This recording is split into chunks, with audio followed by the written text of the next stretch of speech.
저번 시간에 이어서 추상화를 이용하여 영어 단어를 쉽게 공부하는 방법을 제시해 드리고자 합니다. 그 방법을 제시해 드리기 위하여 구석기 시대인을 소환했습니다. 자, 눈에 보이는 이 아저씨 하나 보이시죠? 수렵, 채취, 어로가 전문이세요. 지금 보니까 뭐 물을 갖다 쳐다보고 있죠? 뭐 먹을 게 없나 지금 보고 있어요. 이 아저씨가 어떤 언어를 사용했을지가 우리의 관심의 초점이에요. 자, 어떤 언어를 사용했을까요? 나무, 들소, 하늘, 물, 산 뭐 이런 걸 사용하지 않았을까요? 눈에 보이는 가장 현실적이고 구체적이고 필요한 것들부터 아마 언어로 말을 하기 시작을 했을 거예요. 그게 제일 소용이 컸겠죠. 쓸모가 있었다 이 말이에요. 자, 이런 아주 구체적인 단어들로부터 아마 인간은 언어 생활을 시작하지 않았을까 해요. 우리나라 말도 이런 아주 구체적이고 원초적인 단어들은 고유어가 되게 많아요. 물 수도 있지만 물이 우리나라 말이죠. 저는 일본어를 한 번도 배운 적이 없습니다만은 일본 드라마는 되게 좋아해요. 그래가지고 옛날 사극 이런 거 되게 좋아하거든요. 이게 여러 번 보다 보면 단어가 들려요. 물, 미즈, 나무, 키, 산, 야마, 뭐 하늘, 텐, 바다, 카이 이러던데요. 손, 태, 얼굴, 가우 이러더라고요. 몰라도 다 들려요. 그게 어떻게 쓰는지도 모르는데 사운드는 들려요. 그래서 아마도 옛날에 맨 처음 인간이 직립보행을 시작한 다음에 아마도 언어를 생각했다면 이런 걸 생각해내지 않았을까 하고 생각해 보는 거예요.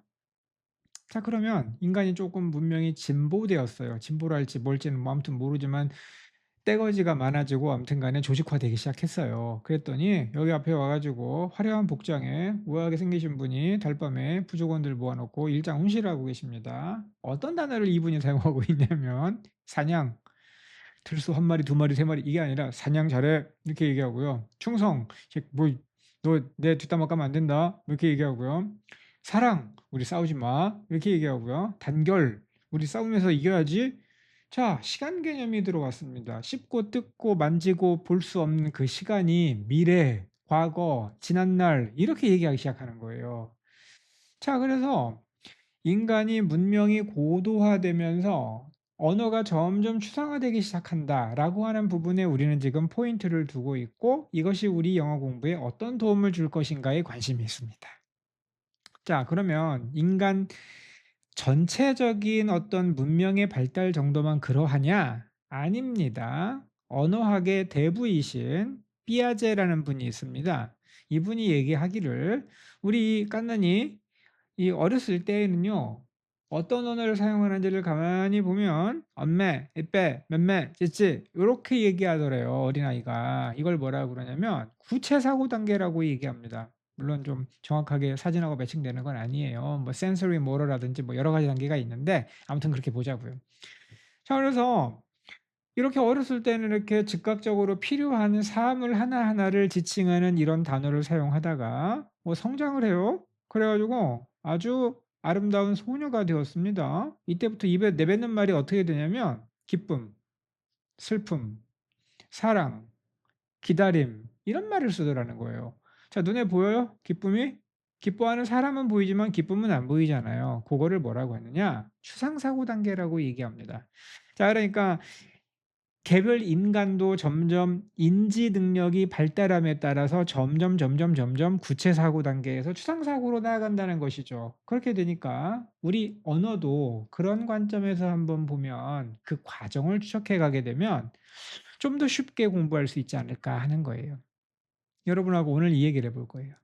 자, 그래서 지금 와서 보니까 여기 지금 원숭이 한 마리가 있어요. 1 더하기 2가 뭐야 그랬더니 10 인가 뭐 이러고 있는 아주 멍청한 원숭이가 하나 있습니다. 자, 여기 보니까 혓바닥을 헥 내려매고 있는 무척 똑똑한 아저씨. 혓바닥을 내밀면 되게 친근해 보일 것 같아서 이렇게 했다고 그래요. 아인슈타인이 여기 있습니다. 자, 우리 언어를 지금 공부하는 관점이니까요. 영어로는 에인스테인이라고 발음하고요. 독일어는 아인슈타인 이렇게 발음합니다. 아인 하나고요. 슈타인 돌입니다. 아인슈타인 그러면 돌 하나 뭐 이렇게 되겠어요. 그럼 우리는 이 사람을 뭐라 불러줘야 될까요? 너 미국으로 귀화 있잖아. 에인스테인이라고 쓸까요? 아니면 너 원래 너 모국어로 부르던 그대로 불러줄게. 아인슈타인이라고 써야 될까요? 참 재밌어요. 나중에 그것도 쟁점 중에 하나이긴 합니다만은 여기선 포인트가 그게 아닙니다. 똑똑한 아인슈타인과 멍청한 원숭이를 톡 하고 갈라놓는 절대로 건널 수 없는 벽이 하나 있어요. 원숭이가 절대로 아인슈타인이 될 수 없는 이유. 그것이 바로 뭐냐면 추상화예요. 제가 보기엔 그렇습니다. 자, 인간은 뭘 가지고 있느냐? imagination, 상상력을 가지고 있어요. 이걸 가지고서 계속해서 뭔가를 추상화해낸 각별한 능력을 가진 각별한 존재예요. 이걸 한번 사용해 보자고 하는데 이미 사용했었어요. 어떤 거냐? 우리 얼른 배웠었죠. long 플러스 a 하니까 길게 이런 말을 했잖아요. 길이 있다. 쭉 따라간다. 쭉 따라갔더니 구체적인 길을 원래는 처음 달게 가는데 이게 보니까 어떤 뜻이 되느냐? 아니 오랫동안 길게 간다는 말은 뭐냐? 뭐가 잘 된다. 평화롭다. go along 한다는 말은 어울린다 이런 말이에요. 그렇죠?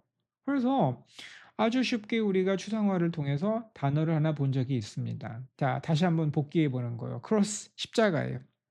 여기다 어를 붙였어요. 그랬더니 십자가로 이렇게 된다 그랬어요. 그게 무슨 말인데 그랬더니 가로질러.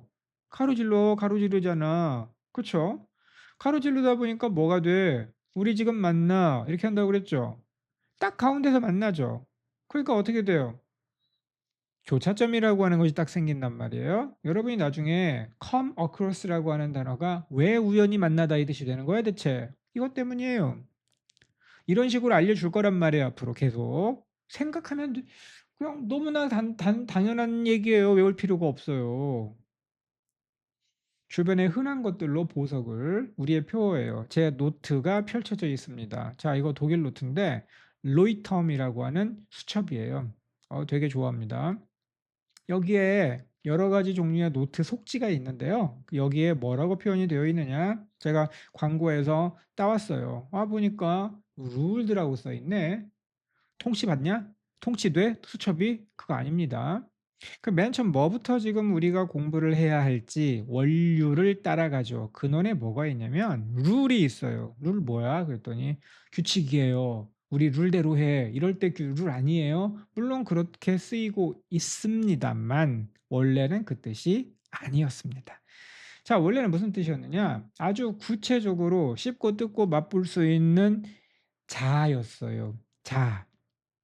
길이를 측정한다는 것은 옛날부터 되게 중요한 일이었기 때문에 말이죠. 자, 이제 원래 이 1인치라고 하는 그 도량형이 있잖아요.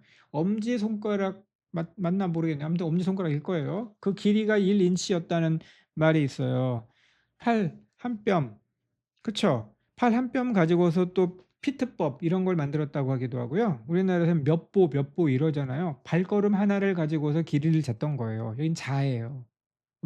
그게 룰이에요. 룰로 뭐를 하느냐? 금을 그었던 거예요. 자, 그러니까 ruled,라고 하는 말은 무슨 말이냐? 줄이 쳐져 있어요라는 뜻이에요. 통치를 받고 있습니다. 이 뜻이 아니에요. 자, 그러니까 여기 와가지고 그 다음에 도량형이란 말이 나오는 건 당연하고 추상적으로 뭐가 되느냐? 자, 그러면 여기서 여기까지가 뭐니까 앞으로 이거대로 해라고 하니까 기준이라고 하는 단어가 딱 나오잖아요. 자, 그런데 우리는 알고 있단 말이죠. 자, 이 기준을 세우는 사람이 누구냐? 통치자, 지배자, 그 사람의 언어적 표현. 통치자가 말한 내뱉는 말, 앞으로 이렇게 해 라고 하는 말의 언어적 표현이 바로 법이라는 것을. 그래서 룰이 법이 되었어요. 룰, 그러면은 법, 통치하다. 이런 말이 되겠죠. 자, 전부 추상화되고 있어요. 쭉 따라서 내려오면 그렇구나. 자에서부터 시작해 가지고 기준. 기준이니까 규칙, 법. 법을 만드는 사람이니까 지배하다. 그쵸? 자, 그러면 룰링 하면은 딱 기준을 정해 주는 거잖아요. 그게 뭐예요? 판결이죠. 또는 통치라고 해도 상관없습니다. 자, 그러면 룰러라고 하는 단어는 무슨 뜻일까요? 지배자 아닙니까? 그렇다니까요. 알고 있어요, 그거. 하지만 먼저 첫 번째 뜻이 뭐냐면 줄 긋는 자를 얘기하는 거예요. 그래서 줄을 쭉쭉쭉 긋는 걸 얘기한단 말이죠. 그래서 저는 뭐라고 얘기를 하느냐. 가장 맨 처음에 있는 자부터 알아서 그걸 가지고 하나 쌓아 올리면 단어 공부가 되게 쉽다, 재미있다 이렇게 얘기하는 사람이에요. 그리고 알려드리겠다 이렇게 얘기를 합니다. 자, 근데 현실은 그렇게 잘 이렇게 돌아가지를 않습니다. 아무리 이렇게 해도 있잖아요. 현실의 벽에 부딪히게 되는데 그게 뭐냐? 여기에요. 그 보니까 요새 스스로 공부한다고 하는데 실제로 독해를 스스로 할 수 있는 능력이 있느냐? 거의 없습니다. 사전을 찾아봤느냐? 없어요. 그래 가지고 뭐 기껏 찾아본다는 게 네이버 어학사전이에요. 그 네이버 어학사전을 제가 오늘 아침에 캡처를 떠 왔습니다. 자, 룰이란 단어를 쳐 봤어요. 그랬더니 놀랍지도 않아. 자, 맨 처음 뭐가 나와 있어요? 규칙. 규칙. 그냥 뭐라고 그래요? 원칙, 규칙, 뭐 특정 상황에서 도움이 되는 이거 왜 붙였는지 모르겠어요. 불특정 상황에서 도움이 되는 규칙은 또 뭐라고 하나요? 그런 거 없습니다. 자, 다스리다, 통치하다, 지배하다 계속 나오고 있습니다. 통치, 지배, 규칙 이거 외에는 없죠. 여기 잘하는 뜻이 나와요, 안 나와요? 안 나오잖아요. 이게 여러분들의 영어를 성장하지 못하게 만드는 범인이에요. 얘 때문에 성장이 안 돼요. 왜냐하면 생각하지 않으니까요. 그럼 여러분이 이렇게 질문할 수 있어요. "선생님 어떻게 이런 걸 다 알게 되었습니까?" 하고 물어보면 옛날에는 종이 사전이 있었어요.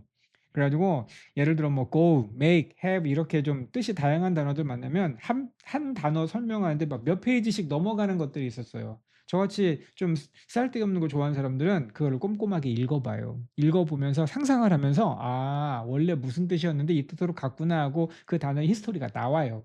근데 요즘은 그런 사전이 멸종했단 말이죠. 네. 공룡의 멸종 이후에 대멸종이에요. 그래서 다시 본론으로 돌아와 우리는 지금 계속해서 추상화해 가지고 공부를 하는 방법을 앞으로 계속 할 거고 여러분도 여기에 동참하시기를 지금 권유하고 있는 거예요. 그렇게 하면 여러분 인생이 굉장히 풍요로워져요. 풍요로운데 "저 아저씨 왜 누워 있냐?" 지금 보니까 한 아저씨가 누워 있고 전기세가 아깝지도 않은지 불은 켜 놨고 산신령이 와 가지고 지금 뭔가를 건네주고 있는데 뭘 모르고 있습니다. 이 아저씨의 이름은 누구냐? 네. 이성계입니다. 태조 이성계가 좀 잠을 자고 있어요. 산신령이 나타났어요. 뿅.